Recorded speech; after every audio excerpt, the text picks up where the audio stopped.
নমস্কার, শুভ সন্ধ্যা। ভারত টিভিতে আপনাদের স্বাগত। এই মুহূর্তে আমি রয়েছি উৎপল। ভারত টিভির প্রতি শনিবারের সুস্বাস্থ্য অনুষ্ঠানে আমাদের কোনো না কোনো চিকিৎসক সাথে নিয়ে আমরা সুপরামর্শ নেই সুস্বাস্থ্যের জন্য। আজকের এই সুস্বাস্থ্য অনুষ্ঠানে আমাদের সাথে রয়েছে রায়গঞ্জের বিশিষ্ট স্ত্রীরোগ বিশেষজ্ঞ ডক্টর উৎপল পাজা। ডাক্তারবাবু, আপনাকে স্বাগত আমাদের ভারত টিভিতে। সত্যি খুব ভালো লাগছে এই অনুষ্ঠানে আপনাকে পেয়ে।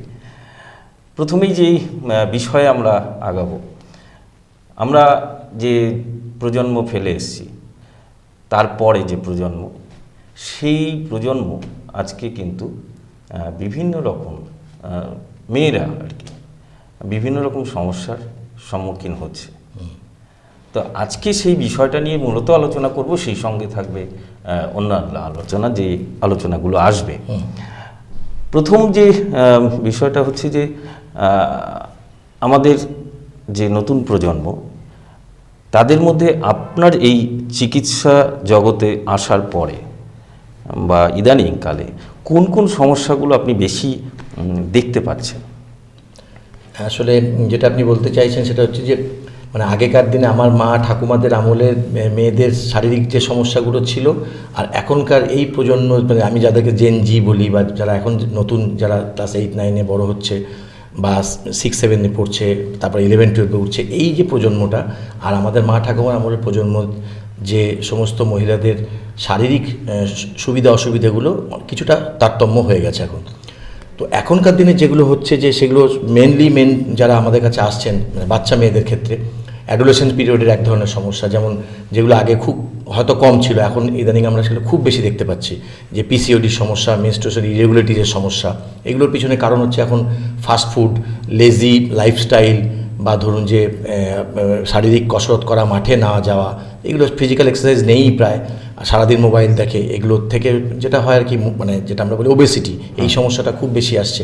অ্যাকচুয়ালি আমাদের যে মা ঠাকুমারা ছিলেন বা আমরা যে প্রজন্ম ফেলে এসেছি আর কি, সেই সময় মাঠ যে বিষয়টা আপনি ছোট্ট করে বলছিলেন, সেইটা শারীরিক কসরত আমি যদি নাও করতাম, এবং আমরা খুব চটজলদি সমস্ত কিছু বোধহয় হাতের কাছে পেয়ে যাচ্ছি, যার জন্য আমাদের হাঁটা চলার বিষয়টাও এক্স্যাক্টলি। তাছাড়া ওদেরকে খুব যে আমরাও বলবো মানে দোষও দিতে পারি তাও নয়, বাচ্চারা তো এখন এই যুগের সঙ্গে তাল মিলিয়ে ওদেরকে চলতেও হয়, কোনো রকমেরই পড়াশোনার চাপও বেড়েছে, ফলে বেসিক্যালি ফিজিক্যাল এক্সারসাইজ সেটা করা হয়ে উঠছে না, যার ফলে যেটা হচ্ছে মেয়েদের ক্ষেত্রে এই ধরনের প্রবলেমগুলো বেশি দেখা যাচ্ছে। প্লাস আমি জানি না, হয়তো আরও অনেক রকম কারণের জন্য হয়তো হতে পারে, যে জেনেটিক্যাল ডিসঅর্ডার বলুন, বা পলিউশন, বা ধরুন আমাদের যে খাদ্যদ্রব্যের মধ্যে যে ভেজাল আমরা খাচ্ছি, কেমিক্যাল পেস্টিসাইডগুলো যাচ্ছে, মেবি তার একটা এফেক্ট থাকতে পারে, যার জন্য শারীরবৃত্তীয় চেঞ্জেসগুলো আগের থেকে এখন চেঞ্জ হয়ে যাচ্ছে। আমাদের খাদ্যাভ্যাসটা মানে একদম হেল অ্যান্ড হেভেন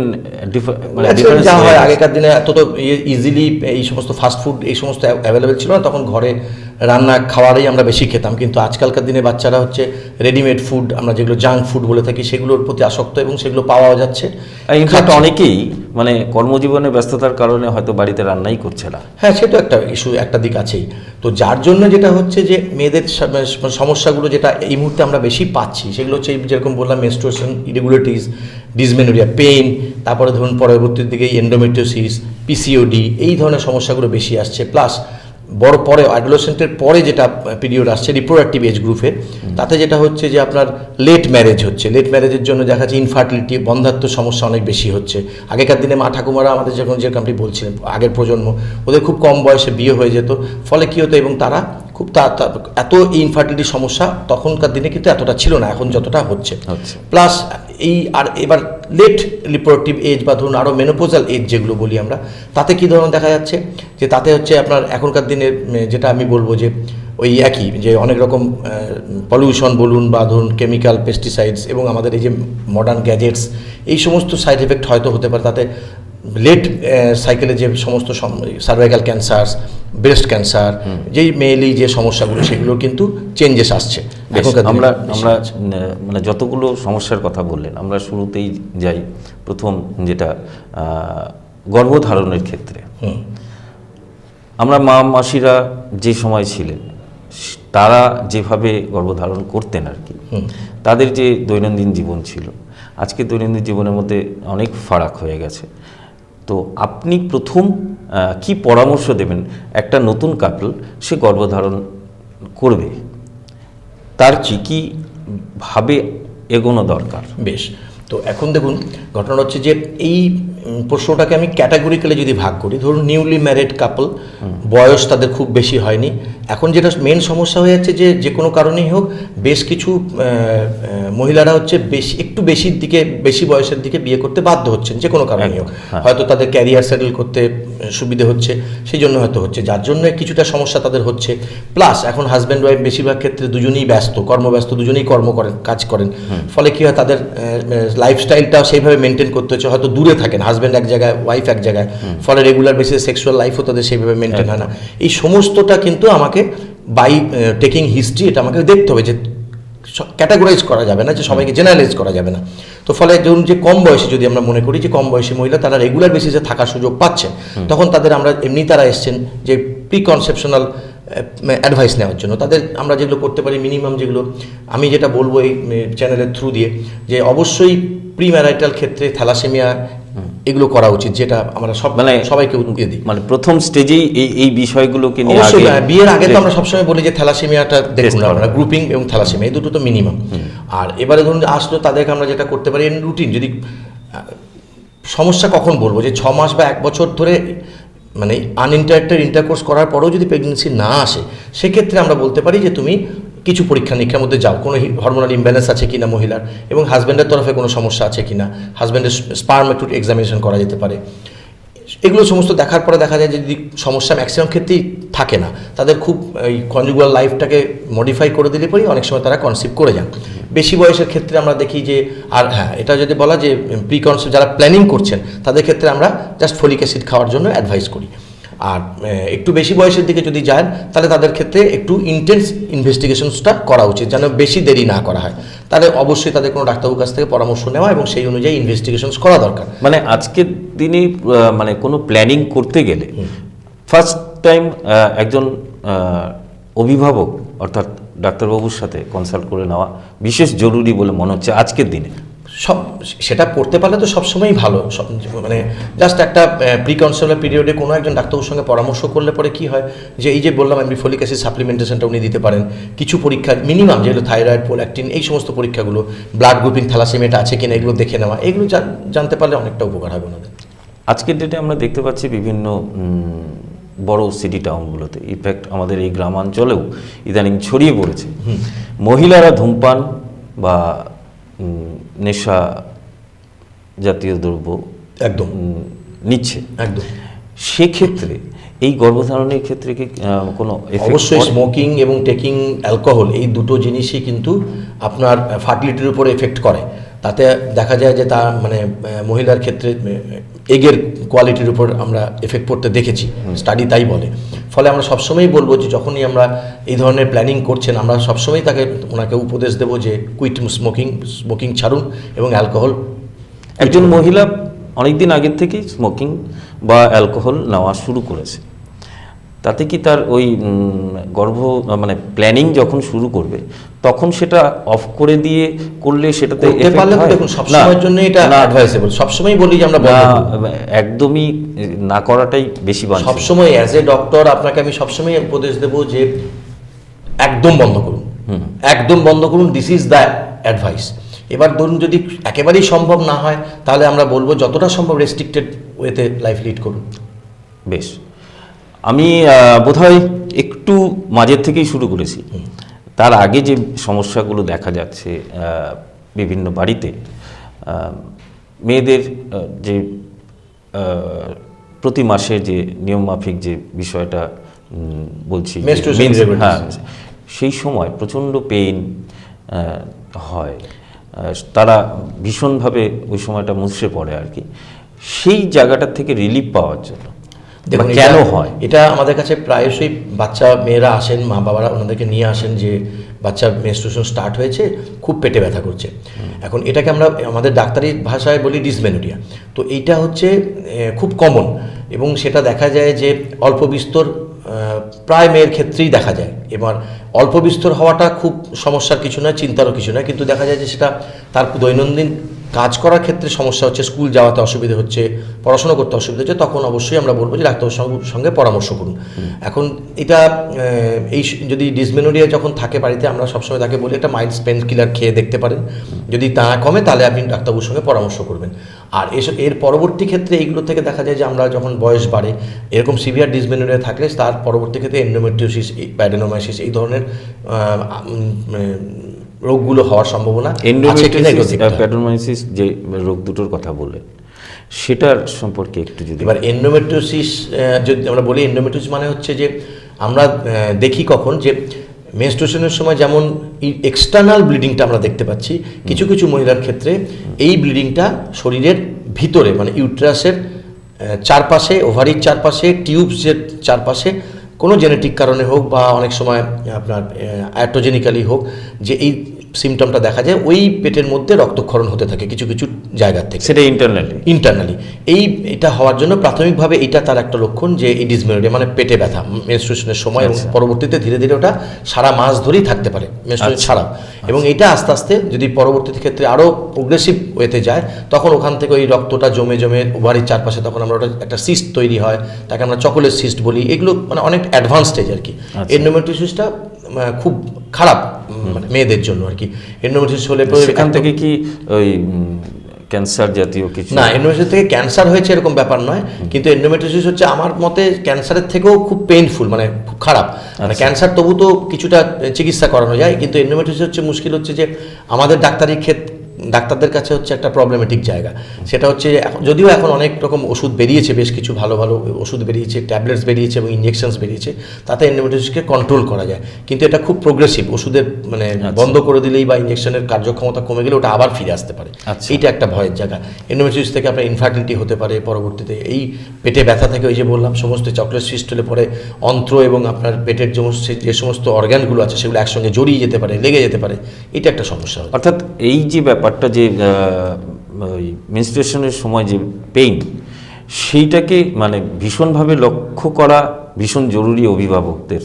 হ্যাঁ অবশ্যই, এই ব্যথা হলে দেখতে হবে কোন স্টেজে যাচ্ছে, মানে অনেকেই নেগলিজেন্সির মধ্যে থাকে। হ্যাঁ একদমই তাই, এবং এটা আপনাকে দেখতে হবে যে খুব প্রোগ্রেসিভ মানে ভীষণ সিভিয়ার হচ্ছে। আমি যে বললাম অল্প বিস্তর মানে পেইন অনেকেই থাকে, সেটা বিশেষ কিছু চিন্তার বিষয় না, কিন্তু যদি লাগাতার এরকম ব্যথা থাকে বা সেটা উত্তরোত্তর বাড়ছে প্রোগ্রেসিভলি, তাহলে অবশ্যই আমি বলবো ডাক্তারবাবুর সঙ্গে পরামর্শ করা উচিত। সেটা রেগুলার বেসিসে ট্রিটমেন্ট করা উচিত। হ্যাঁ ট্রিটমেন্ট, তার ইনভেস্টিগেশন করা দরকার যে কিসের জন্য হচ্ছে। এমন নয় যে আপনার ডিসমেনোরিয়া হচ্ছে মানে ব্যথা হচ্ছে মানেই যে তার এন্ডোমেট্রিওসিস হচ্ছে, এমনটা নয়, কিন্তু কি কারণে ব্যথাটা হচ্ছে সেটা জেনে রাখাটাও দরকার। মাইল্ড কিছু আলট্রাসোনোগ্রাফি করতে পারেন, কিছু ব্লাড টেস্ট হতে পারে, এগুলো করে রাখা উচিত।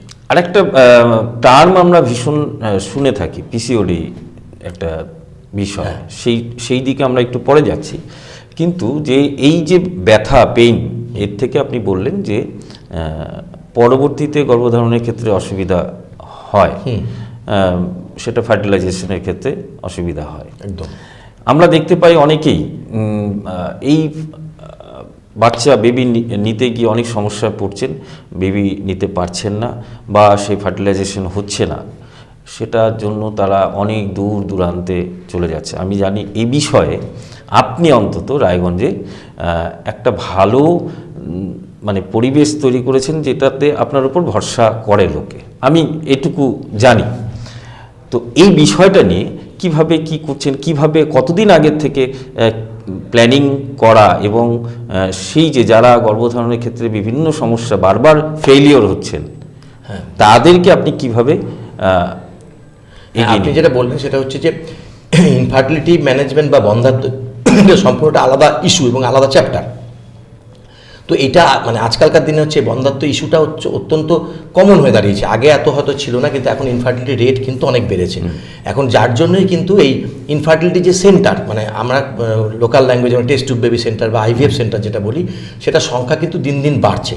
কিন্তু এটাও মনে রাখতে হবে যে আপনার যে ইনফার্টিলিটি সেন্টার বা আইভিএফ সেন্টারগুলোতে যাওয়া মানেই যে আপনাকে ডাক্তারবাবু যিনি থাকবেন তিনি আপনাকে সঙ্গে সঙ্গে টেস্ট টিউব করতে বলবেন বা তার জন্য একেবারে বড় চিকিৎসা করতে বলবেন, এমনটা কিন্তু নয়।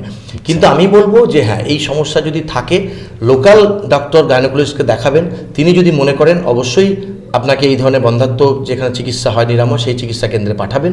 এবং সেখানে গেলে কি হয় যে আমরা পুরোপুরি তাকে এবং সেই মহিলাকে এবং তার হাজব্যান্ডকে আমরা ইনভেস্টিগেশন একটা করা দরকার যে কোথাও কোনো সমস্যা আছে। এই জায়গাটাতেই আমরা বোধহয় ভুল করে থাকি। হ্যাঁ, অনেকে ভেবে নেন যে আমাকে অনেকগুলো টেস্ট, না না না একদম না, বেশ কিছু স্পেসিফিক্যালি করতে হয়। কিছু হরমোনাল ইমব্যালেন্স থাকে যে কারণের জন্য হয়তো দেখা যাচ্ছে, আমি এই পরীক্ষাটাই বলতে যাচ্ছি যে কিছু পরীক্ষা করার সময় দেখা যায় যে মেয়েদের দেখা গেল যে ভদ্রমহিলার হচ্ছে যে সামান্য কিছু সমস্যা হয়ে আছে, হয়তো ইউটেরাসে কোনো গন্ডগোল আছে বা টিউব ব্লকস আছে, সেগুলো তো এক ধরনের চিকিৎসা। আবার তার ডিম ফুটতে সমস্যা হচ্ছে, তাকে আমরা ওষুধ দিয়ে অল্প ট্যাবলেট দিয়েও আমরা তাকে ঠিক করে দিতে পারি। অথবা দেখা যাচ্ছে যে হাজব্যান্ড ওয়াইফ হচ্ছে কনজুগাল লাইফটাতেই কোনো গন্ডগোল, তারা থাকছেন না ঠিক টাইমে, যে টাইমে থাকা দরকার, মিনিমাম বেসিক জায়গাটাতেই হয়তো ওনাদের ধারণায় কোনো গন্ডগোল আছে, অত হচ্ছে না, শুধু সেইটুকু ঠিক করে দিলেই কিন্তু অনেক পেশেন্ট কনসিভ করে যান। আবার দেখা যাচ্ছে হাজব্যান্ডের দেখা যাচ্ছে যে জানেনই না উনি, ওনার স্পার্ম কাউন্টে কোনো গন্ডগোল আছে, হয়তো নেই অথবা ভীষণ কম, তখন আমরা তাকে সেটা বোঝাতে পারবো যে অনেকগুলো টেস্টের মধ্যে দিয়ে যাওয়া মানে এই নয় যে ডাক্তারবাবু ভুল পথে নিয়ে যাচ্ছেন। না না না একদমই নয়। অনেকের মধ্যে ধারণা হয়, আমরা এটা বলতে শুনেছি, এই জন্যই আমি প্রসঙ্গটা তুললাম, কারণ আমার দর্শক বন্ধুরা যারা দেখছেন তাদেরকে অবশ্যই আমাদের এই অনুষ্ঠানটা অর্থাৎ সুস্বাস্থ্য অনুষ্ঠানতে এই আলোচনাটা তো তখনই ফলপ্রসূ হবে যখন আমার দর্শক শ্রোতা বন্ধুরা অবশ্যই এখান থেকে কোনো একটা সঠিক ধারণা পাবে। একদম সঠিক ধারণা আপনারাই দিতে পারেন।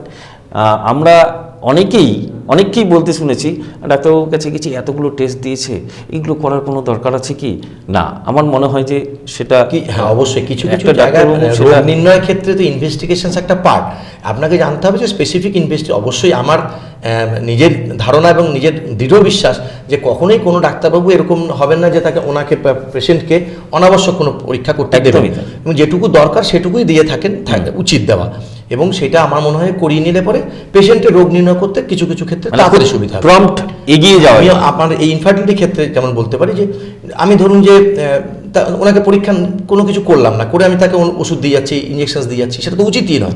কারণ দেখা যাচ্ছে তার টিউব ব্লকস আছে, সাপোজ আমি তার ওই পরীক্ষাটা করাইনি, তো টিউব ব্লকস আছে, অথচ ওনাকে আমি ডিম ফোটার জন্য ইঞ্জেকশন দিচ্ছি, হাজব্যান্ডকে বলছি ঠিক সময় মেলামেশা করুন, সবই তো উনি ঠিক মতো মেনে চলছেন, কিন্তু ওনার কি করবেন বেসিক না, ওনার তো সমস্যা, আমি তো জানতে পারছি না টিউবটা ঠিক নেই, যদি টিউব ব্লকস থাকে তাহলে তো এই পদ্ধতিতে ওনার কাজ হবে না, তাহলে টিউব ব্লকসের চিকিৎসাটা আগের থেকে ওনাকে ঠিক করতে হবে, তারপরে তার পরবর্তী যাবে।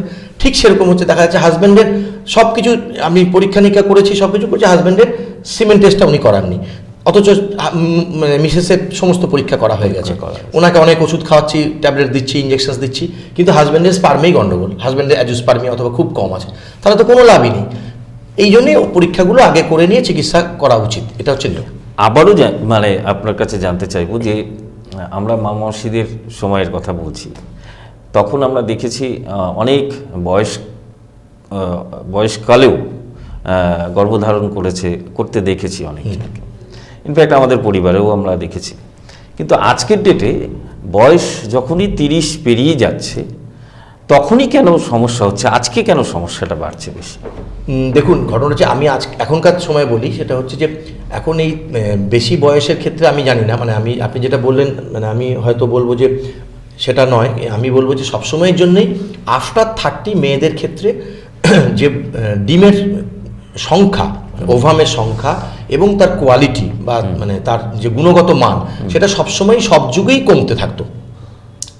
এটা এখন আরও বেসিক্যালি আপনি বলতে পারেন যে আরও হয়তো দেখা যাচ্ছে, বেশিরভাগ আমরা বেশি ফিল করছি বা দেখতে পাচ্ছি, কারণ ওই একটাই বললাম যে পলিউশন, এবং আমাদের খাদ্যে ভেজাল কেমিক্যাল আমরা খাচ্ছি, লাইফস্টাইল আগের মতন নেই, এই সমস্তগুলো একসঙ্গে অ্যাকুমুলেটিভ একটা এফেক্ট তো পড়ছেই, পুরুষের ক্ষেত্রেও নারীদের ক্ষেত্রেও। আর যেটা 30 বছরের পর থেকে আমরা যেটা বলি যে ইনফার্টিলিটি বাড়ে, এই কারণের জন্য ওই যে বললাম যে আপনার ডিমের সংখ্যা, ডিমের কোয়ালিটি কিন্তু ড্রাস্টিক্যালি ফল করতে থাকে। ফলে আমরা সবসময় পেশেন্ট যখন আমরা পাই বা মহিলাদের, আমি আপনাদের এখানেও বলবো যে অবশ্যই 30 বছরের পরে যদি কারো কনসিভ করার চেষ্টা করেন, আমি বলবো খুব দ্রুত প্রেগনেন্সি নেওয়ার জন্য সচেষ্ট হন।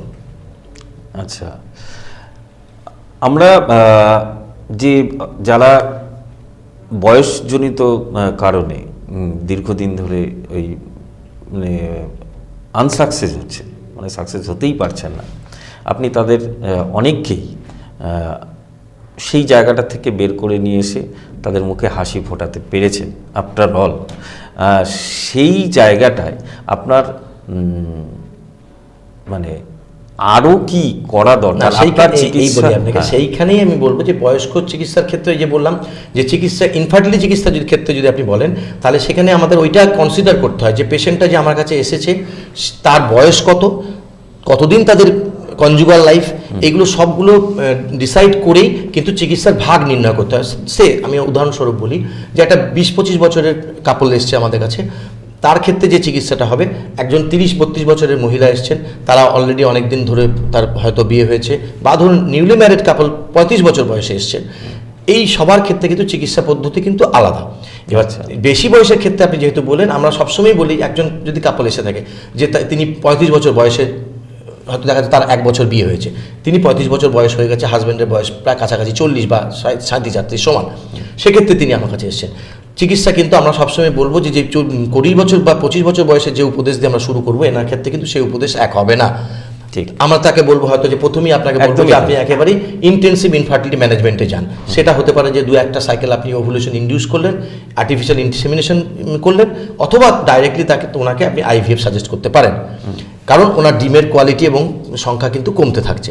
আবার দেখা যাচ্ছে 20-25 বছর কোনো মহিলা হয়তো দেখা 2 বছর বিয়ে হয়েছে, আমার কাছে এসছেন, তাকে কিন্তু আমরা উপদেশ দেবো যে না, এত বেশি দুশ্চিন্তার কোনো কারণ নেই, তাকে হয়তো আমরা সামান্য কিছু ওষুধ দিয়ে ওভুলেশন ইনডিউস করলাম, টাইম সেক্সে উপদেশ দিতে পারি, অথবা ম্যাক্সিমাম আমরা আইভিআর উপদেশ দিতে পারি।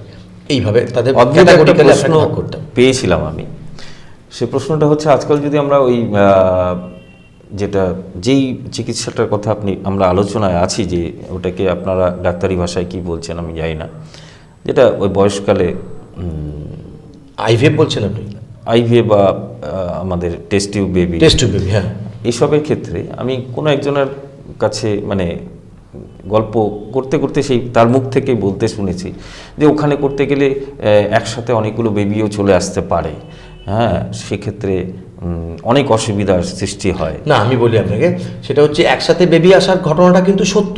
কারণ হচ্ছে যে আমরা যখন আপনার আইভিএফ করি, তাতে আমরা ভ্রূণ যে গর্ভে প্রতিস্থাপন করি সেইটার উপর ডিপেন্ড করে। বেসিক্যালি আমরা কিছুদিন আগে পর্যন্ত 3টে ভ্রূণ প্রতিস্থাপন করে থাকতাম, কারণ তাতে দেখা যেত যে অনেক সময় যে সাকসেসেরটা একটু হলেও ভালো হয়, কারণ সবগুলো ভ্রূণ তো প্রতিস্থাপিত হয় না, সেক্ষেত্রে আমরা বেটার চান্স নেওয়ার জন্য 3টে ভ্রূণ প্রতিস্থাপন করতাম। ঠিক, পরবর্তীতে আমরা এখন মোটামুটি রেগুলারলি 2টো, কেউ আমরা প্রতিস্থাপন করি, কেউ 3টে করে। এখন আবার সিঙ্গেল এমব্রায়ো ট্রান্সফার পদ্ধতিও এসছে। যদি কোনো কাপল চান যে না আমরা সিঙ্গেল এমব্রায়ো নেব, আমরা কিন্তু সিঙ্গেল এমব্রায়ো তাকে দিয়ে থাকি। সিঙ্গেল নিলে তাতে তো মনে হয় একটু রিস্ক। না, রিস্কের ব্যাপার নেই। সেক্ষেত্রে যেটা হয় যে সিঙ্গেল এখন ব্লাস্টোসিস্ট এসে গেছে, তার ফলে কি অনেকেই সিঙ্গেল ব্লাস্টোসিস্ট ট্রান্সফারও যাচ্ছেন, তাতে সাকসেস রেটটাও ভালো হয়। সিঙ্গেল নিলে পরে ওই মাল্টিপল প্রেগনেন্সির চান্সটা কমে যাচ্ছে। আর আপনি যেটা বললেন, আমরা যেহেতু ওই একাধিক ভ্রূণ আমরা গর্ভে প্রতিস্থাপন করতাম, সেই জন্য ইনফার্টিলিটি ম্যানেজমেন্ট বা আইভিএফের ক্ষেত্রে সাধারণভাবে যে যারা গর্ভ ধারণ করেন তাদের থেকে কিন্তু মাল্টিফিটাল মানে একাধিক গর্ভের সংখ্যা, একাধিক ভ্রূণের সংখ্যা, একাধিক বাচ্চার সংখ্যা কিন্তু পার্সেন্টেজ কিন্তু শতকরাভাবে বেশি হবে, এটা নিয়ম। আর সেটা রিমুভ বা বলি তাতে ক্ষেত্রে দেখা গেল টুইন হতে পারে, বাট অনেক সময় যদি কাউকে 3টে ভ্রূণ দিলাম মেবি, বা 2টো দিলাম, একটা আবার গর্ভেতে অনেক সময় নিজেরাই ভেঙে 3টে হয়ে যায়, এরকম গল্পও আছে। তাতে হচ্ছে আপনার ট্রিপলেটের সংখ্যা দেখা যায়। তো ট্রিপলেট হলে পরে আমরা সচরাচর এখনকার দিনে সাজেশন দিয়ে থাকি, পেশেন্টকে অপশনস দিই, ফিটাল ডিরেকশনে ওনাকে যেতে হতে পারে। 10 সপ্তাহ বা 12 সপ্তাহের মধ্যে আমরা ফিটাল মেডিসিন, যারা এই ব্যাপারে অভিজ্ঞ তাদের কাছে আমরা পাঠাই, তারা হচ্ছে আলট্রাসোনোগ্রাফিক গাইড দিয়ে কোনো একটা বাচ্চাকে রিডিউস করে দেন, সেটা পদ্ধতি এখন আছে। আচ্ছা, আমরা যাব আইভিএফ এবং টেস্ট টিউব বেবি যেটা পাওয়া যায় যেভাবে, সেটা মানে সেই বিষয়টা কি, মানে সেই সম্পর্কে সম্যক ধারণা আর কি, যারা একদমই ওই সম্পর্কে অজ্ঞ, হ্যাঁ, তাদেরকে একটু জানিয়ে দেওয়া। আপাতত আমরা যাচ্ছি একটা ছোট্ট বিরতির সময় হয়েছে, সঙ্গে থাকুন, ফিরে আসছি বিরতির পর। রেডিমেড পোশাকের মনকাড়া কালেকশন নিয়ে এবার হাজির রায়গঞ্জের বসন্ত স্টোর্স। একই ছাদের নিচে পেয়ে যাবেন লেহেঙ্গা, চুড়িদার, শাড়ি, ব্লেজার সহ ছোট বড় সবার মনের মতো পোশাক। তাই আর দেরি নয়, আজই আসুন বসন্ত স্টোর্সে। আমাদের ঠিকানা বিধাননগর মোড়, NS রোড, রায়গঞ্জ, উত্তর দিনাজপুর।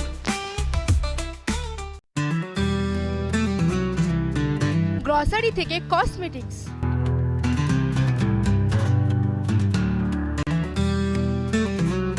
আপনার যে কোনো প্রয়োজনীয় জিনিস পেয়ে যাবেন একই ছাদের তলায়।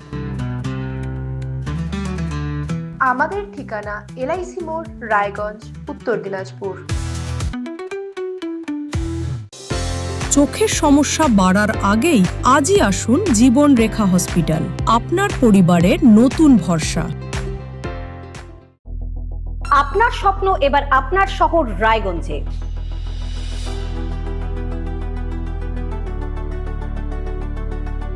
এবারে শক্তিশালী পালসার N160 আপনাদের স্বপ্ন পূরণের জন্য প্রস্তুত। সবচেয়ে কম দামে এবং আকর্ষণীয় ছাড়ে পেয়ে যাবেন আপনার স্বপ্নের বাইকটি। মাত্র ৫,৯৯৯ টাকা ডাউন পেমেন্টে করুন আপনার স্বপ্ন পূরণ। এছাড়াও থাকছে ৬,০০০ টাকা পর্যন্ত ডিসকাউন্ট এবং ১০ বছরের ওয়ারেন্টি ও ২ বছর ফ্রি সার্ভিসের সুবিধা। সাথে থাকছে আরও অতিরিক্ত সেভিংসের সুযোগ। তাই আজই আসুন বাজাজ হুইলসে। আমাদের ঠিকানা পূর্ব অশোকপল্লী, পুরনো জাতীয় সড়কের পাশে, রায়গঞ্জ, উত্তর দিনাজপুর।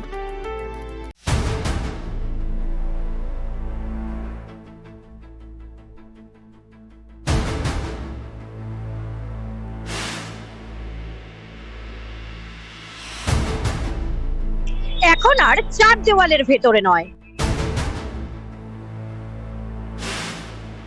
এবার সরাসরি আপনার মুখোমুখি।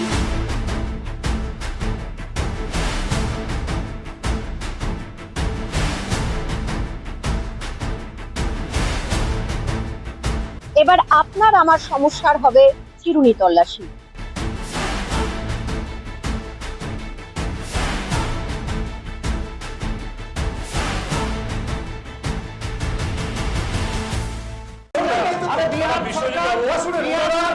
রায়গঞ্জের উন্নয়নে কি এক হবে শাসক বিরোধী? ঝগড়া নয়, রাজনৈতিক বিতর্ক দেখুন সাপ কথায় ভারত টিভিতে। আমি রাধা মাধব, আমার সাথে দেখুন সাপ কথা প্রতি রবিবার দুপুর ৩টায়। যে কথা কেউ বলে না, যেদিকে কেউ তাকায় না, গভীর থেকে আরো গভীরে বিশ্লেষণ হবে এবার চুলচেরা।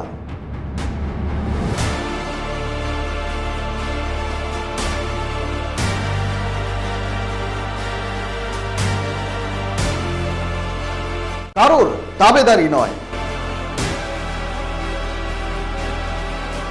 আমি সত্যান্বেষী, আমার সঙ্গে থাকুন প্রতিদিন রাত ৮টায় শুধুমাত্র ভারত টিভিতে।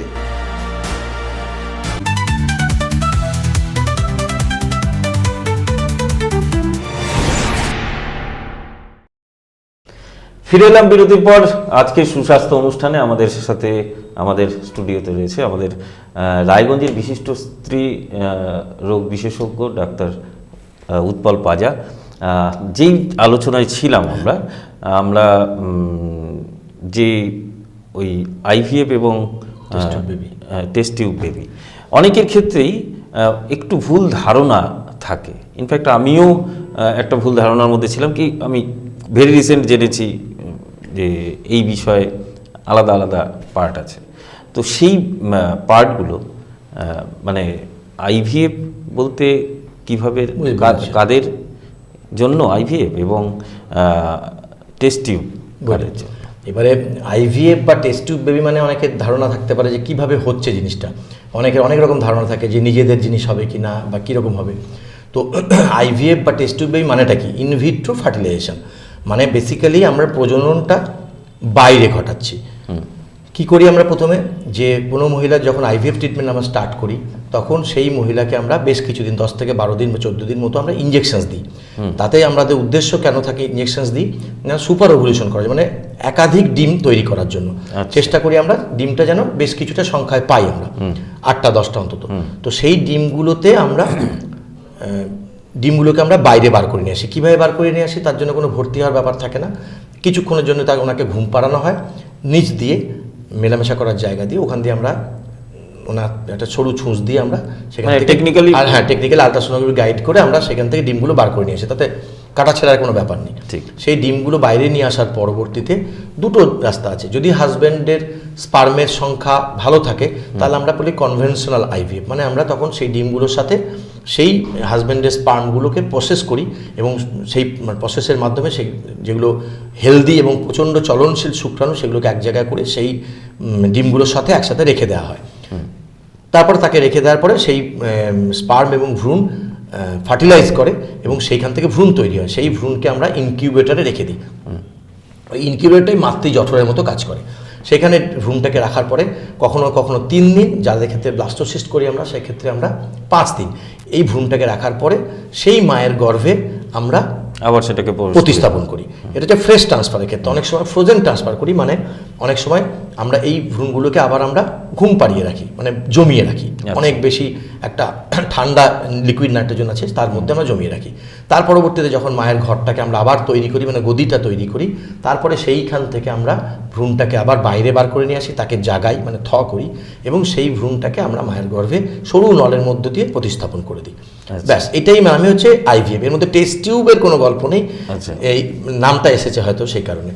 আর একটা ইয়ে হচ্ছে, যদি হাজব্যান্ডের শুক্রাণুর সংখ্যা যদি খুব কম থাকে তাহলে, অথবা চলনশীল শুক্রাণুর সংখ্যা খুব কম, সেক্ষেত্রে আমরা ইক্সি সাহায্য নিই। ইক্সি মানে ইন্ট্রাসাইটোপ্লাজমিক স্পার্ম ইনজেকশনস, একটা বড় মেশিনস আছে। সে তার মধ্যে দিয়ে আমরা যেটা করি, ওই ডিমটাকে আমরা প্রত্যেকটা এক একটা ডিমের জন্য একটা করে স্পার্ম আমরা ধরি এবং সরু দুটো ছুঁচের মধ্যে দিয়ে আমরা সেটা আন্ডার মাইক্রোস্কোপ ডিমটার মধ্যে ওটাকে পুশ করে দিই। তাতে ফার্টিলাইজেশনটা আর্টিফিশিয়ালি করালাম। এতে কি হয়, তারপরে ভ্রূণ তৈরি হলো এবং সেম প্রসিডিউর, তাকে ইনকিউবেটরে রাখা হয়, আবার ভ্রূণ তৈরি হয়, সেই ভ্রূণকে আমরা মায়ের গর্ভে প্রতিস্থাপন করি। এইটা হচ্ছে পুরো আইভিএফ এর কনসেপ্ট। এবারে অনেকের ধারণা থাকতে পারে নিজেদের না হওয়া কি না, বা অন্য কোনো জায়গা না। এইটা একেবারেই ধারণাটা পরিষ্কার রাখা উচিত যে সমস্ত বিষয়টাই সবসময়ের জন্য নিজেদের হবে। যে মহিলার শুক্রাণু, যে মহিলার ডিম্বাণু এবং যে পুরুষের হাজব্যান্ডের শুক্রাণু, সেই দুজনেরটাই ওখানে ব্যবহৃত হবে। যদি না স্ত্রী মানে মহিলা যদি মনে করেন যে বেশি বয়স হয়ে তার ডিম নেই, তিনি ডোনার ওভাম নিতে চেয়েছেন, সেক্ষেত্রে তার সম্মতিক্রমে এবং তার জন্য তার কন্ট্যাক্ট করতে হবে এবং তাকে সই করতে হবে লিগালি। তারপরে তিনি অনুমতি দিলে, কনসেন্ট দিলে, তবেই তার অন্যের ভ্রূণ ব্যবহার করা হবে, অন্যের ডিম ব্যবহার করা হবে। একইভাবে হাজব্যান্ডের ক্ষেত্রে যদি স্পার্ম না থাকে একেবারে অ্যাজিওস্পার্মিয়া, আমরা এখন ইক্সি সাহায্য হলে পরে খুব কম থাকলেও আমরা নিজে হাজব্যান্ডের স্পার্ম ইউজ করতে পারি। অথবা আমরা পেশা মানে আমরা ধরুন যে আপনার টেস্টিস থেকে অনেক সময় এক্সট্রাকশন করে বাইরে বার করার চেষ্টা করি। যদি টেস্টিসে স্পার্ম তৈরি হয়, সেই স্পার্মকে আমরা ইক্সির মাধ্যমে নিজস্ব হাজব্যান্ডের স্পার্ম ইউজ করে ফার্টিলাইজেশন করতে পারি। যদি দেখা যায় সেখানেও হচ্ছে না, একেবারেই অ্যাজিওস্পার্মিক, সেক্ষেত্রে হাজব্যান্ড এবং ওয়াইফ দুজনে যদি অনুমতি দেন যে না আমরা ডোনার স্পার্ম নিতে ইচ্ছুক, সেক্ষেত্রে আমরা স্পার্ম ব্যাংক থেকে স্পার্ম নেওয়া স্পার্ম আমরা সেক্ষেত্রে ইউজ করতে পারি। এবং সবটাই হবে হচ্ছে কাপলের অনুমতিক্রমে, এরকম নয় ওনাদের অজ্ঞাতসারে কোনো কিছু করা হয়, কোনো সেন্টারই সেটা করা হয়। অর্থাৎ একজন প্রাপ্তবয়স্ক মহিলা বা একজন প্রাপ্তবয়স্ক পুরুষ, তাদের যদি সেই শারীরিক ক্ষমতাটা হারিয়ে ফেলে, যে স্পামে তাদের ভ্রূণ বা জনিত সমস্যা, তারা ডাক্তারের পরামর্শ মা বাবা হতে পারেন, আবার মা বাবা অবশ্যই। এখন বিজ্ঞান অনেক এগিয়ে গেছে, অনেক রকম রাস্তা আছে, অনেক রকম পদ্ধতি আছে, অনেক সুবিধা আছে। এরপরে সারোগেসি আছে, সারোগেসি ল এখন অন্যরকম হয়ে গেছে। আগে সারোগেসি লটা অনেক ইজি ছিল, এখন সারোগেসি কিন্তু আপনার আমাদের নতুন যে একটি ল এসছে তাতে কিন্তু অত্যন্ত স্ট্রিনজেন্ট এবং তাতে বেশ কিছু ক্লজ আছে, সেগুলো আপনার লিগালি আপনাকে কোর্টে যেতে হবে এবং আমাদের ডিস্ট্রিক্ট বোর্ডের কাছে পারমিশন নিতে হবে, সেটা স্টেট বোর্ড থেকে। সেটা কাদের ক্ষেত্রে? যারা সারোগেসি নিতে চান, ধরুন যে হাজব্যান্ড ওয়াইফের ডিম, হাজব্যান্ডের স্পার্ম অথবা ওয়াইফের ডিম নিলেন, কিন্তু স্ত্রীর কারো একজন একটা স্ত্রীর গর্ভাশয়ে যদি কোনো সমস্যা থাকে, স্ত্রীর গর্ভধারণে যদি সমস্যা থাকে, সেক্ষেত্রে আপনার সারোগেসির অপশন পাবেন আপনি। মানে সে বড় হবে, বাচ্চাটা তার অন্য মায়ের জঠরে বড় হবে, কিন্তু জেনেটিক্যালি এনাদের থাকবে। বেশ, আমরা অনেকটাই জানলাম ডক্টর উৎপল পাজার কাছে। আমরা বিস্তারিত মানে একদম যে বিষয়গুলো জানার কথাই না সেটা আমরা জানতে পারলাম অনেকটা বিস্তারিতভাবে।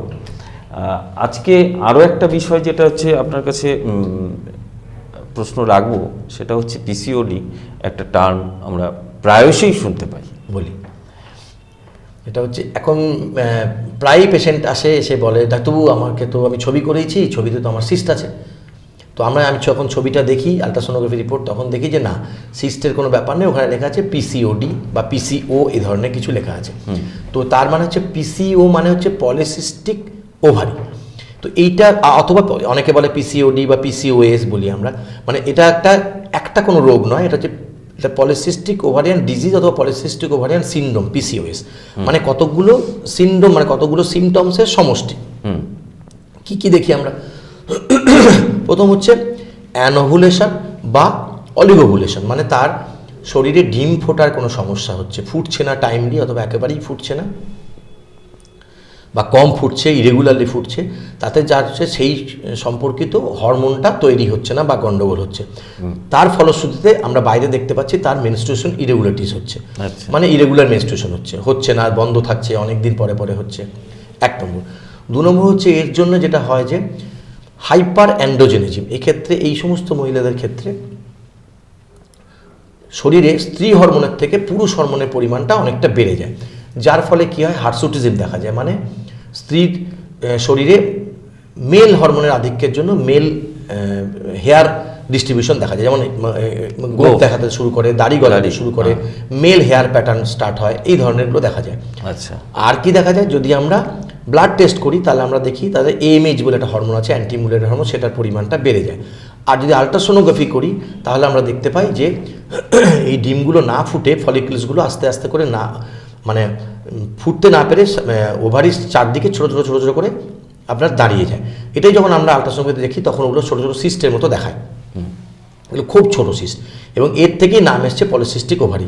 এই সিস্টগুলো কি মানে অনেকে বলে যে এই সিস্ট মানে আতঙ্কে থাকে আর কি, আমার ওভারিতে এই সিস্টের জন্য আপনাকে অপারেশনের কোনো গল্প নেই।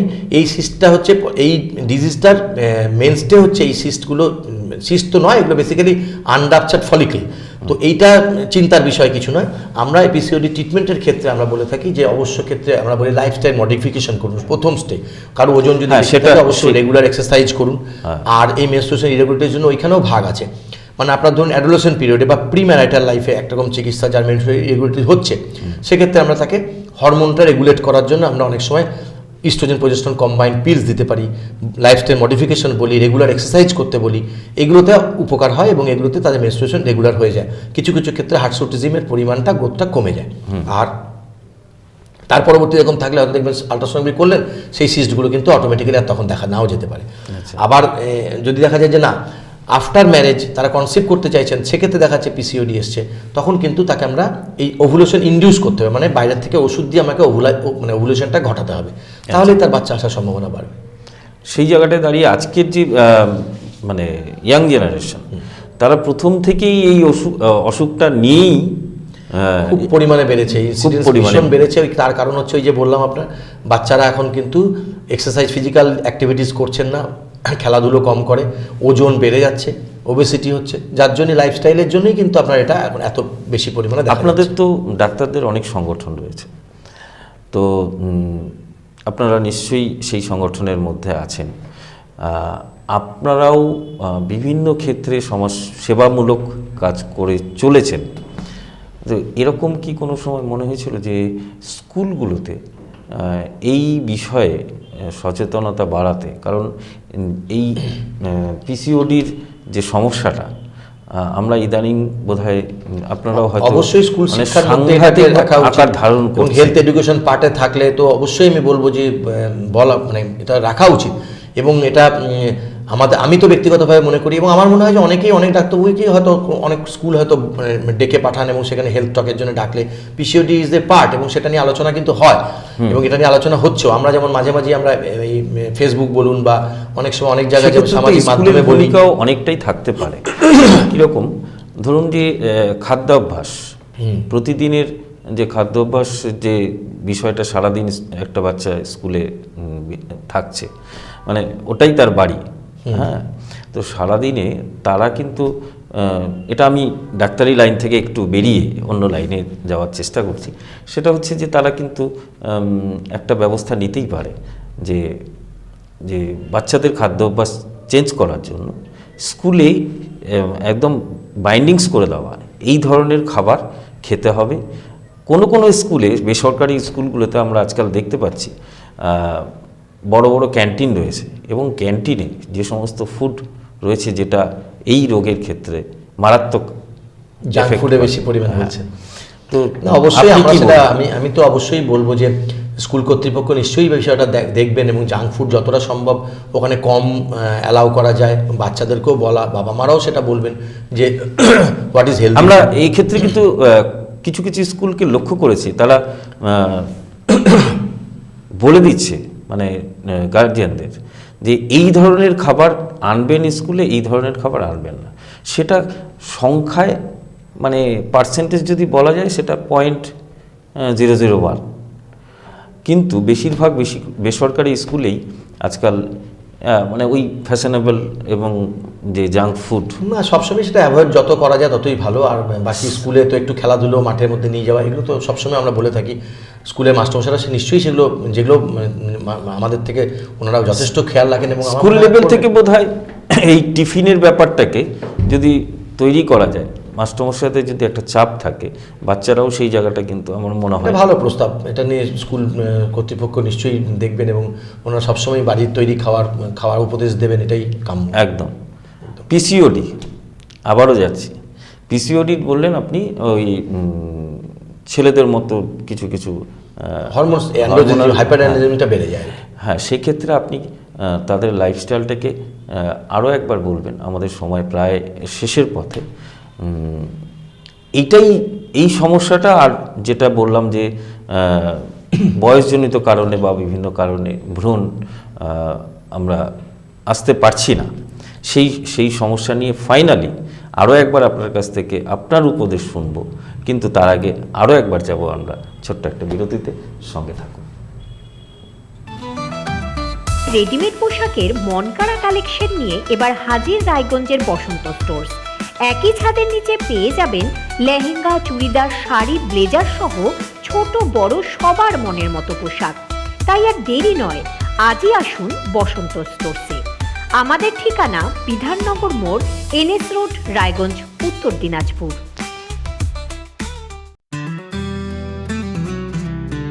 গ্রসারি থেকে কসমেটিক্স,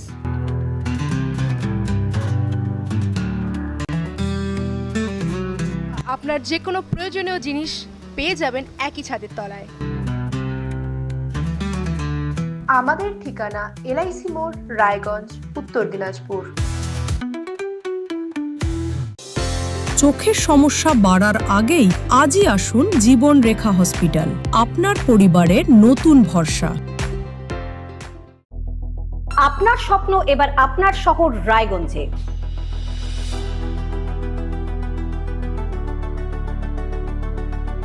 এবারে শক্তিশালী পালসার N160 আপনাদের স্বপ্ন পূরণের জন্য প্রস্তুত।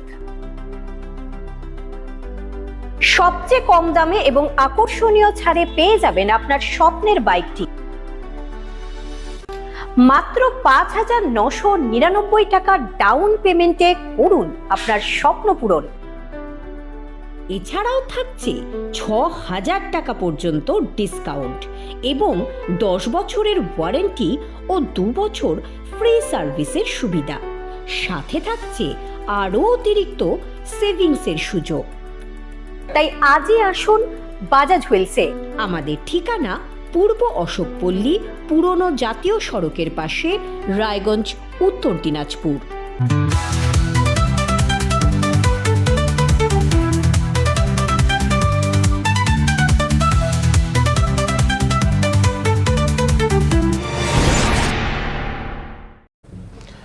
ফিরে এলাম বিরতির পর।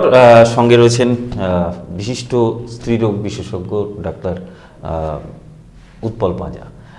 যে প্রসঙ্গে ছিলাম পিসিওডির সম্পর্কে, মানে আরও একটু বিস্তারিতভাবে, সেটা এখনই যাওয়ার আগে আমি যেটা জানতে চাইব সেটা হচ্ছে যে এই যে টেস্ট টিউব বেবি এবং আরেকটা কি টার্ম আপনি ইউজ করলেন, সেটার ক্ষেত্রে যে ওটা তো অনেকটাই ব্যয় সাপেক্ষ।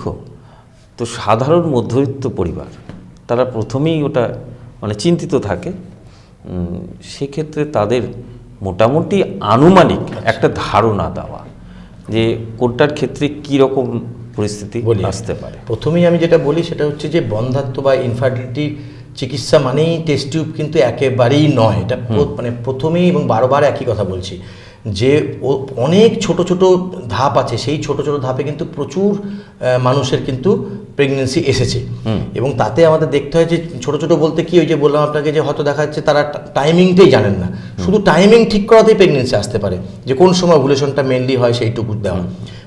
তারপরের ধাপে আমরা যাই হচ্ছে আমরা তাকে হয়তো খুব সামান্য কিছু ট্যাবলেটস দিই যে আপনার ডিম ফোটার জন্য, তারপর তাকে আপনার নির্দিষ্ট টাইম বলে দিই টাইম সেক্সের জন্য, তাতেও প্রেগনেন্সি আসে। তারপরের ধাপ হচ্ছে আপনার ট্যাবলেটস দিই, ট্যাবলেটস দেওয়ার পর আমরা কিছু হয়তো একটা দুটো হয়তো অল্প খুব ইঞ্জেকশনস দিই, দেখি যে কবে নাগাদ ডিমটা ফুটছে, সেটা দেখার পরে সেই ডিমটাকে আমরা ট্রিগার করি বা ফাটাই, তারপরে হাজব্যান্ডের স্পার্ম নিই এবং সেই স্পার্মকে আমরা ওনার স্ত্রীর গর্ভে আমরা দিই, তাকে মানে আইইউআই বা ইন্টারউটেরিন ইনসেমিনেশন। এই পদ্ধতিটা যদি তোমরা যাই তাহলেও আপনার খুব বেশি হলে ম্যাক্সিমাম 10-12 হাজার টাকা খরচা সব দিয়ে হয়তো। আচ্ছা, তো এইটাতেও কিন্তু আমাদের মানে 15-20% ক্ষেত্রে প্রেগনেন্সি এটা এফোর্ডেবল। এবারে এরপরে এতেও যদি না হয় তখন আমরা আইভিএফ এর কথা চিন্তা করি, এতগুলো ধাপ পার করে। এবার আইভিএফ এর ক্ষেত্রে খরচার ব্যাপারটা অনেকের প্রশ্ন থাকে। আমি সবসময় বলি যে খরচের বিষয়টা কতগুলো জিনিসের উপর নির্ভর করে, সেটা বুঝতে হয়। আইভিএফ এর ক্ষেত্রে যেমন পার্টটা কি, যে ভ্রূণ ডিমটাকে বার করে নিয়ে আসা, এই যে একদিন একটা বেলা ভর্তি থেকে অজ্ঞানের মাধ্যমে ডিমটাকে বাইরে বার করে নিয়ে আসা, হাজব্যান্ডের স্পার্ম দিয়ে ভ্রূণটাকে তৈরি করা, সেই ভ্রূণটাকে ইনকিউবেটরে জমিয়ে রাখা, সেই জমিয়ে রাখার পরবর্তীতে হয় তাকে আবার পরবর্তীতে জমিয়ে রেখে তাকে আবার জাগিয়ে তুলে আবার স্ত্রীর গর্ভে প্রতিস্থাপন করা, এই পুরো প্রসিডিওরটা একটা খরচা থাকে। সেটা কখনো কখনো ক্ষেত্রে 60 থেকে 80 হাজার টাকার মধ্যে ভ্যারি করে। এবারে আরও যেটা হয় যে আপনার এই যে ডিমটা ফোটানোর জন্য পেশেন্টদেরকে আমরা 10 থেকে 12 দিন 14 দিন মতো ইঞ্জেকশনস দিই। এইখানে ইঞ্জেকশনটা ভ্যারি করে, ইঞ্জেকশনের দামটা ভ্যারি করে, ইঞ্জেকশন কার কতগুলো লাগবে সেটা হচ্ছে আপনার পেশেন্টের কন্ডিশনের উপর। কম বয়সী পেশেন্টের ক্ষেত্রে ইঞ্জেকশনের পরিমাণ অনেক কম লাগে, বেশি বয়সীর ক্ষেত্রে কিন্তু ইঞ্জেকশনের পরিমাণটা অনেক বেশি লাগে। এবারে আবার ইঞ্জেকশনের কিছু প্রকৃতিগত তারতম্য আছে, যেমন হাইলি পিউরিফাইড হয়, রিকম্বিনেন্ট হয়, এইগুলোর দামে কিন্তু তফাৎ হয়। এরপরে আরও খরচের ব্যাপার থাকে, যেই ভ্রূণটাকে জমিয়ে রাখার জন্য অনেক সময় কোনো সেন্টারে চার্জ দিতে হয়, কারণ লিকুইড নাইট্রোজেন রেগুলার বেসিসে বদলাতে হয়, সেগুলো থেকে চার্জ হয়। একটা নির্দিষ্ট 6 মাস বা 1 বছর অনেক দিন জমিয়ে রাখতে পারে, সেটার জন্য চার্জ থাকে। অথবা কারো ক্ষেত্রে যদি দেখা যায় হাজব্যান্ডের আপনার স্পার্ম কম আছে, সেক্ষেত্রে ইক্সি সাহায্য নিতে হচ্ছে, ইক্সির জন্য অনেক সময় কেউ এক্সট্রা চার্জ নিতে পারেন। আবার ধরুন কেউ নর্মাল 3 দিনে আমরা ভ্রূণ প্রতিস্থাপন করি, সেখান থেকে কেউ হয়তো 5 দিন মানে ব্লাস্টোসিস্টে ট্রান্সফার করতে চান, সেক্ষেত্রে এই আরও যে এক্সট্রা 2 দিনের জন্য ব্লাস্টোসিস্টে ন্যাচারালি তাতে আপনার ল্যাবরেটরি কিছুটা এক্সট্রা কস্ট আসবে, সেক্ষেত্রে সেই কস্টটা পেশেন্টকে বিয়ার করতে হতে পারে। এরকম নানা ধরনের ছোট ছোট খরচার বিষয়গুলো থেকে থাকে। তো সেই সমস্ত বিষয়গুলোর উপরেই কিন্তু পুরো বিষয়ের খরচটা ডিপেন্ড করে। আনুমানিক মানে একটা এইটা একেবারেই বলা খুব মুশকিল, তবে মোটামুটি ক্ষেত্রে যদি খুব বেশি বয়স না হয়, অল্প ইঞ্জেকশনের উপর হয়ে যায়, তাতে আমরা দেখে থাকি যে মোটামুটি 1-1.5 লাখ থেকে 2 লাখ টাকার মধ্যে খরচ হয়ে যাওয়া উচিত কমপ্লিট। সেটা কিছুটা এদিক ওদিক হতে পারে, কম হতে পারে, কিছু বেশি হতে পারে, এরকম মধ্যে একটা আন্দাজ মতো বলা যায়। কিন্তু ডিপেন্ড করে এই সমস্ত বিষয়গুলো, যদি কোনো না কোনো কিছু কোনো এক্সট্রা কিছু ব্যবহার করতে হয়, সেক্ষেত্রে কিন্তু কস্টিংটা আবার পেশেন্টের উপরেই এসে পড়ে যায়। অনেকেই, আমি এই বিষয়টা এই জন্যই জিজ্ঞেস করলাম, অনেককেই বলতে শুনেছি ওটা তো আমার ক্ষমতার বাইরে, ওই জায়গায় যেতে পারবো না। মানে আমার মনে হয় যে এই যে বিষয়টা আপনি যেটা জানালেন, সেটা একটু ঝুঁকি নিয়ে যদি সেই জায়গায় আসা যায়, তাহলে তার জীবনটা, তার চলার পথটা অত্যন্ত সুগম হতে পারে। হাসি না, অবশ্যই আমি কোনো মা বাবার মুখে হাসি ফোটাতে পারলে সেটা আমি কেন, যে কোনো আমার মতন ডাক্তারি যারা করেন তারা প্রত্যেকেই সব থেকে বেশি খুশি হন। কিন্তু সত্যি কথাই বলতে এটাও তো ঠিক যে আমি যতই বলি না কেন যে আইভিএফ চিকিৎসাটা কিন্তু এখনও বেশ ব্যয় সাপেক্ষ অনেক পরিবারের তুলনায়, দিস ইজ ফ্যাক্ট। এবারে বিভিন্ন অনেক উন্নত দেশে যেটা করা আছে, এটাকে ইন্স্যুরেন্সের আন্ডারে আনা আছে। তো আমাদের দেশে দুর্ভাগ্যবশত এখনো পর্যন্ত এটাকে ইন্স্যুরেন্সের আন্ডারে আনা যায়নি। আপনারা কি সেই বিষয়ে কোনো পদক্ষেপ? না, আমাদের অল ইন্ডিয়া ফেডারেশন আছে, অল ইন্ডিয়া যে সংগঠন আছে, তারা এই নিয়ে তো কথাবার্তা বলছে, কিন্তু এখনো ইন্স্যুরেন্স কোম্পানিরা এখনো পর্যন্ত এটাতে এটাকে এই চিকিৎসাটাকে ইন্স্যুরেন্সে মেডিক্লেমের আন্ডারে আনেননি আর কি। আনেননি। আর একটা ব্যাপার থাকে যে অনেক সেন্টার আর কি করেছে, যেটা অনেক ইএমআই এর ব্যাপার এনেছে। তো এই সমস্ত ব্যাপারগুলো যতটা সম্ভব আমরা যেটা আমার নিজের ব্যক্তিগত সেন্টারের জন্য বলতে পারি, যেহেতু আমি কোনো কর্পোরেটের আন্ডারে নই, আমি নিজেই নিজের মালিক, ফলে আমি অনেক লিনিয়েন্ট, মানে পেশেন্টের ক্ষেত্রে আমরা অনেক রকম নেগোসিয়েশন দিতে পারি, যে কেউ হয়তো একবারে টাকা দিতে পারছে না, আমরা সেটাকে ভাগে ভাগে ভাগ করে দিই ওনার সুবিধার্থে, এবং তাতে আমাদের অসুবিধাও হয় না। মানে ধরুন যে ডিম ফোটার জন্য কিছুটা পোর্শন নিয়ে দিলেন, আবার স্টেপ বাই স্টেপ উনি টাকা দিতে পারেন। এটা অনেক সেন্টারে এই সুযোগটা এখন দিচ্ছে, তাতে পেশেন্টের কিছুটা সহজ যাতে হয়। আর আরেকটা জিনিস, এই যে আইভিএফ বা টেস্ট টিউব বেবি, এর জন্য একটা পেশেন্টকে কি সতর্কতা নিতে হয়, মানে ওই নেওয়ার পরে আপনি যে এটার ব্যাপারে একটা ভালো বলেছেন আপনি। সেটা হচ্ছে অনেকের ধারণা হচ্ছে টেস্ট টিউব বেবি মানে বিরাট ব্যাপার, একেবারে শুয়ে থাকতে হবে, নড়াচড়া করা যাবে না। বিষয়টা আমি একদম বলছি যে এটা একদমই নয়। আইভিএফ বেবি মানে কিন্তু আলাদা কোনো কিছু নয়, আপনারই ভ্রূণ, আপনারই শুক্রাণু দিয়ে বাচ্চা তৈরি হচ্ছে, সেই বাচ্চা আপনার গর্ভেই বড় হচ্ছে। দিস ইজ নর্মাল প্রেগনেন্সি একেবারেই। ভ্রূণ প্রতিস্থাপন করার পরে আমরা সাধারণভাবে নর্মাল আর্লি প্রেগনেন্সিতে যে সমস্ত উপদেশগুলো দিয়ে থাকি, আমরা সেই উপদেশগুলোই ওনার ক্ষেত্রে মেনটেন করতে বলি। নিশ্চয়ই আর নর্মালভাবে যে প্রেগনেন্সি আসছে, আমরা তাকে তো বলবো না যে তিনি দৌড়ে বেড়ান বা খুব হেভিলি এক্সারসাইজ করতে থাকুন, তাকেও আমরা বলবো যে তার কিছুটা হলে রেস্ট্রিক্টেড লাইফ লিড করুন, কম এক্সারসাইজ করুন বা কম জার্নি করুন। এগুলো এনার ক্ষেত্রে সত্য, এমন নয় যে ওনাকে সারাদিন রাত শুয়ে থাকতে হবে, একেবারেই নয়। যেরকম সাধারণভাবে হাঁটাচলা করা, সাধারণভাবে থাকা, সাধারণ প্রেগনেন্সিতে যেভাবে থাকা, এর ক্ষেত্রেও সেভাবেই থাকতে হবে, আলাদা করে কোনো রেস্ট্রিকশনের ব্যাপার নেই। বেশ, আমরা আইভিএফ বা ওই টেস্ট টিউব বেবি যাই বলছেন, সেটার বিষয়ে একটা বিস্তারিত আলোচনার মধ্যে ছিলাম। আর সবচাইতে বড় প্রবলেম যেটা আবারও বলছি, সেটা হচ্ছে পিসিওডি নিয়ে বিভিন্ন সময় মা বাবারা, অভিভাবকরা তাদের সন্তানদের পিসিওডির সমস্যা নিয়ে ভীষণভাবে চিন্তিত। আপনার কাছে আপনি বিস্তারিত আলোচনা করলেন পিসিওডি সম্পর্কে। আমি লাস্টলি আরেকবার আপনার কাছে অনুরোধ রাখবো যে এই পিসিওডি নিয়ে কিভাবে সমস্যাটা তৈরি হচ্ছে, তার প্রতিকার কিভাবে করা যায়। এটা একটা একদমই কোনটা করা উচিত নয়, মানে অভিভাবিকারা মানে কোনটাকে বেশি মেনটেন করবেন। এটা এই পিসিওডি মেন ট্রিটমেন্ট আমরা প্রথমেই যেটা বলি যে লাইফস্টাইল মডিফিকেশান। ওবেসিটি থাকলে ওবেসিটি কমানোর জন্য ডায়েট কন্ট্রোল, রেগুলার এক্সারসাইজ বা ওয়াকিং, মিনিমাম ব্রিস্ক ওয়াকিং, এগুলো হচ্ছে, এটা হচ্ছে মেন। ওজন কমালেই ম্যাক্সিমাম ক্ষেত্রে পিসিওডিতে এগুলো নিয়ে অনেক সমস্যার সমাধান হয়। এই যে পিসিওডি ওয়াকিং যেটা বললেন বা ওজন কমানোর কথা বললেন, আমরা সেটার ক্ষেত্রেও অনেককে দেখেছি তারা যাচ্ছে জিম, সেটাতে কি সমস্যার সমাধান হয়? জিম তো ভালো জিনিস, জিম তো যদি সেইভাবে ঠিকঠাক গাইডেড ওয়েতে করা যায়, জিম তো কারণ এখন অনেকের ক্ষেত্রে অত বেশি সময় নেই যে ধরুন 1 ঘন্টা টানা হাঁটবেন বা কিছু, সেক্ষেত্রে তাদের সময় অনুযায়ী জিমে যেতে পারছেন। তারা সবসময় তো হাঁটা সম্ভব হয় না, গরমের দেশ আমাদের, বেশি একদম সকালে ঠান্ডা থাকে বা সন্ধ্যের দিকে একটু ঠান্ডা থাকে, সেই সময় হাঁটতে পারেন। তাদের পক্ষে যদি সেটা সম্ভব না হয়, কেউ যদি জিমে যান, আর জিমে গেলে তাড়াতাড়ি ওনাদের ওজনটা ইজি হয়। ওখানে রকমারিভাবে তারা ভালো ট্রেনারে গাইডে করছেন, ট্রেডমিল করছেন, বা কিছু অনেক সময় কিছু আপনার ওজনের মাধ্যমে হেভি ট্রেনিংয়ের মাধ্যমেও তাদের মাসেল গেইন হচ্ছে এবং সেই সঙ্গে ফ্যাট বার্ন হচ্ছে, তাতে ওরা কুইকলি বডি ফিটনেস আসছে এবং তাতে ওজন কমাচ্ছে। জিম তো ভালো জিনিস, আমরা তো অনেক সময় অ্যাডভাইসও করে থাকি জিমে যান, কোনো অসুবিধা। আচ্ছা, মানে আমরা এইটা এই জন্যই জানতে চাইলাম যে আমার দর্শক বন্ধুরা, তাদের মধ্যেও প্রশ্ন, তারা অনেকেই আছেন হয়তো মনে করেন যে জিম যাচ্ছে বাড়ির ছেলে বা মেয়ে, সেটা একটা ফ্যাশনে দাঁড়িয়ে গেছে তাই যাচ্ছে। জিমে যাওয়ার জন্য এখনকার দিনে ছেলেমেয়েরা তো আমি তো দেখি, এবং তারা আমার তো বেশ ভালোই লাগে যে অনেক এখন ছেলেমেয়েরা কিন্তু অনেকটাই হেলথ কনসাস হয়েছে, ফিগার মেনটেন করছেন, ফিগার ব্যাপারে কনসাস হয়েছেন, খুব ভালো জিনিস, তো যাওয়া উচিত। এবং তাতে স্মার্টনেস বাড়ে, হেলদি থাকা যায়, ফিট থাকা যায়, well and good. Food habit কী হওয়া উচিত? ফুড হ্যাবিট বলতে দেখুন, পিসিওডির ক্ষেত্রে আমাদের এখন যা অবস্থা, তাতে হচ্ছে আপনাদের ম্যাক্সিমাম সবসময় যে আপনি বাচ্চাদের দোষ দিতে পারবেন তাও না। অনেক বাচ্চারা যেমন একটু উঁচু ক্লাসে যাওয়ার পরে হোস্টেলে থাকতে হয় বা মেসে খেতে হয়, তাদের একটা পার্ট থাকে। ইজিলি হোম ডেলিভারি পাওয়া যাচ্ছে, সুইগি, জোম্যাটো, ইচ্ছা করলেই ফাস্টফুড পাচ্ছি আমরা, চারিদিকে আমাদের ফাস্টফুডের এত রমরমা, একেবারে অ্যাভয়েড করতে পারবেন না, আমাদেরকে ডাকছে। হ্যাঁ, পিৎজা, আপনি পেস্ট্রি, এইসব তো আছেই। তো আমি বলবো যে সবসময় জন্য সেগুলো নিশ্চয়ই একেবারে বর্জন নয়, কিন্তু যতটা সম্ভব রেস্ট্রিক্টেড করা যায় তত ভালো। আর একটু ফিজিক্যাল অ্যাক্টিভিটিস বাড়ান, বাড়ির তৈরি খাবার খাওয়ান, এটা সব থেকে ভালো। হেলদি খাবার, ফ্রুটস খান, শাকসবজি খাওয়ান, এগুলো বাচ্চাদেরকে আমি বলবো। অনেক ধন্যবাদ যে আলোচনা আপনি করলেন।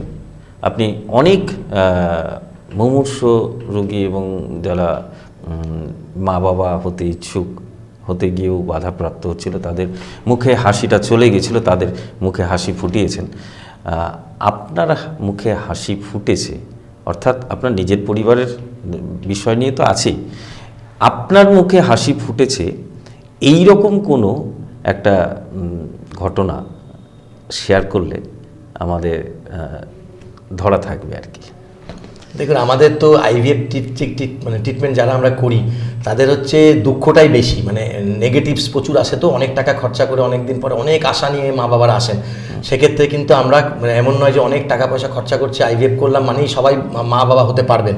দুঃখজনকভাবে হলেও এটা কিন্তু স্বীকার করতেই হবে যে আমরা কিন্তু বেশ ক্ষেত্রে সফল হতে পারি না। তো সেই যন্ত্রণাটা আমরা মানে শেয়ার করি, আমরা ভুগি, সেটা মা বাবার কষ্টটা আমরা বুঝি। তো এই দুঃখের মাঝখানেও কিন্তু যাদের আসে তাদেরকে নিয়েই আমরা মানে এই কষ্টটা ভুলে থাকি আর কি। তো এই মানে 40 বছর বয়সের মহিলা এসেছিলেন, তার অনেক দিন বাচ্চা আসেনি, তিনি মা হয়েছেন, এইটা দেখতে পেয়েছি, এটাতেই আমাদের ভীষণভাবে আনন্দ আর কি।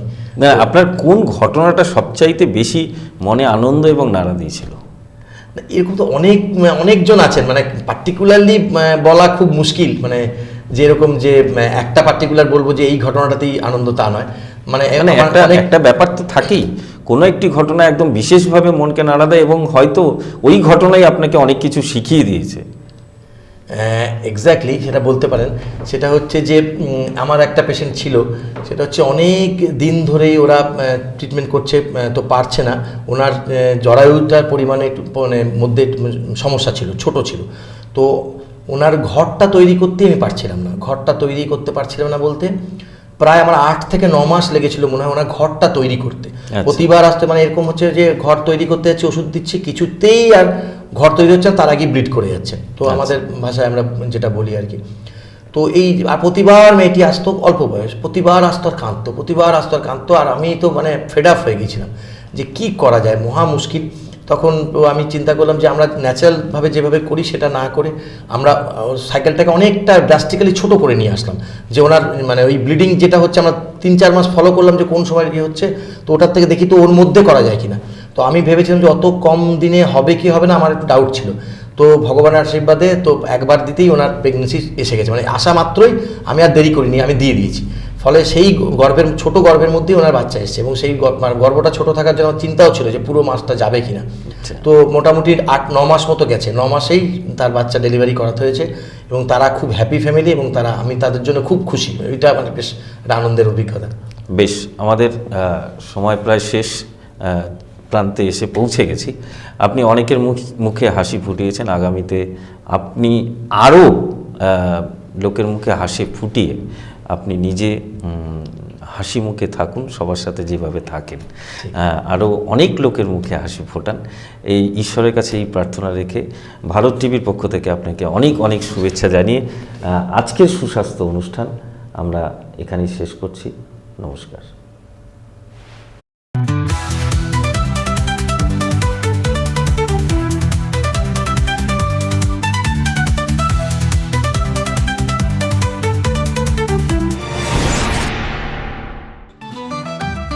রেডিমেড পোশাকের মনকাড়া কালেকশন নিয়ে এবার হাজির রায়গঞ্জের বসন্ত স্টোর্স।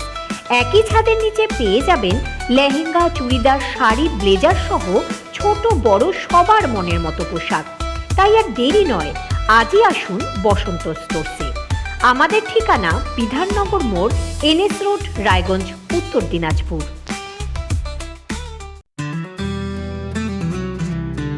গ্রসারি থেকে কসমেটিক্স,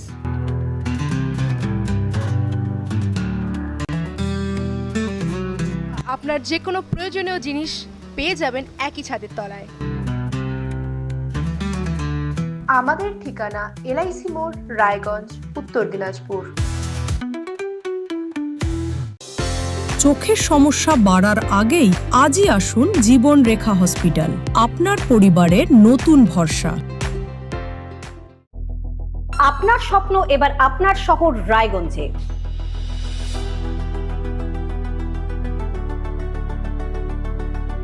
এবারে শক্তিশালী পালসার N160 আপনাদের স্বপ্ন পূরণের জন্য প্রস্তুত।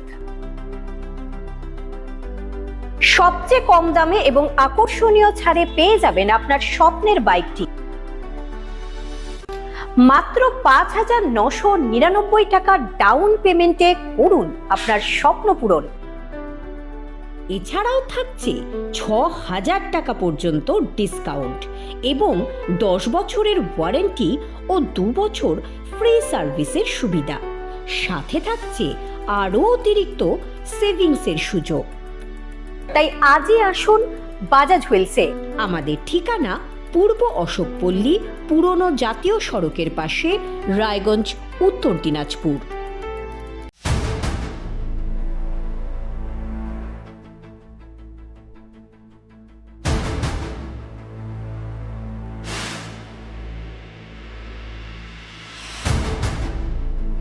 এখন আর চার দেওয়ালের ভেতরে নয়, এবার সরাসরি আপনার মুখোমুখি।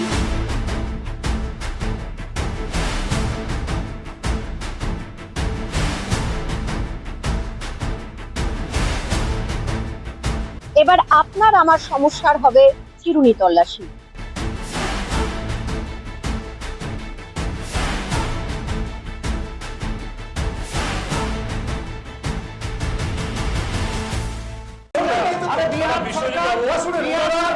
রায়গঞ্জের উন্নয়নে কি এক হবে শাসক বিরোধী? ঝগড়া নয়, রাজনৈতিক বিতর্ক দেখুন সাত কথায় ভারত টিভিতে। আমি রাধা মাধব, আমার সাথে দেখুন সাত কথা প্রতি রবিবার দুপুর 3টায়। যে কথা কেউ বলে না, যেদিকে কেউ তাকায় না, গভীর থেকে আরো গভীরে বিশ্লেষণ হবে এবার চুলচেরা।